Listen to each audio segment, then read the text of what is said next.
On se connecte au marché.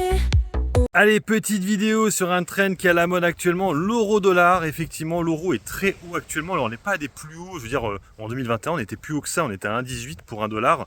Là, actuellement, on est à 1,15. Mais c'est vrai que ça a pas mal monté à cause des choix monétaires. Hein. Vous le savez, surtout la Fed qui ne baisse pas les taux et nous, la BCE, qui baissons les taux, qui font que l'euro remonte. Alors, ce qui fait qu'automatiquement, quand tu achètes en euros, ça vaut pas vraiment le coup. En fait, là, quand tu vas aux États-Unis, tu as le droit du pétrole actuellement. Et c'est ça la logique. Donc, il faudrait plutôt acheter les actifs en dollars. Et le problème, il est que, chez Trade Republic, tu ne peux pas. Pareil pour les ETF. Les ETF, en général, c'est en euros. Hein, les ETF sur le PEA, je pense, principalement.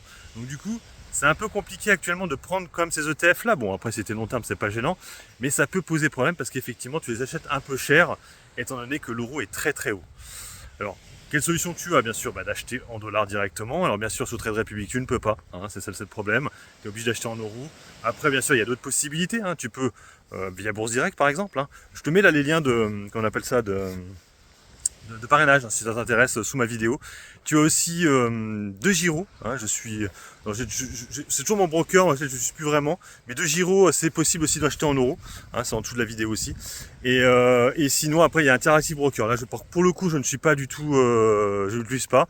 Mais là, tu peux aussi. Je rappelle qu'Interactive Broker, lui, est un broker américain, hein, pour le coup.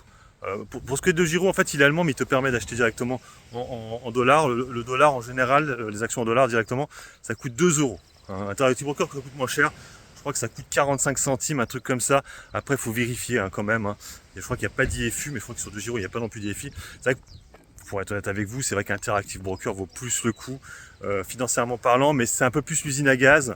De Giro est comme très intéressant. La plateforme est beaucoup plus, il y a beaucoup plus de données sur De Giro que sur Interactive Broker. Voilà, mais en tout cas, la chose à dire, c'est que l'euro qui est bas, c'est pas bon si tu achètes en euros. Il faut plutôt acheter en dollars, c'est ça la logique, mais ça peut aussi redescendre. Ça dépendra des politiques monétaires, mais je sens que ça va rester comme ça et ça va même continuer à monter pendant pas mal de temps à cause de Donald Trump. Allez, sur ce, je vous laisse, bon investissement et puis bon trade. Ciao, ciao.